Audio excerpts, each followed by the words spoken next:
pozor, kousek dál z toho, jo? Hlavně ať... Počkej, a v čem to má být položený, jako když se to chce zkoušet? Jako... Cože? Musí tam být tohle zelený. No, nebo Jo? Pozor, dřevěný uhlí nejsou slicovaný brikety z pily.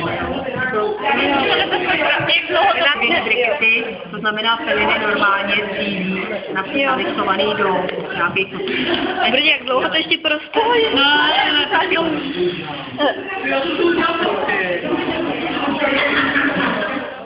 takže vykoče, ono to roste pořád. Vykoče a dělá, jo?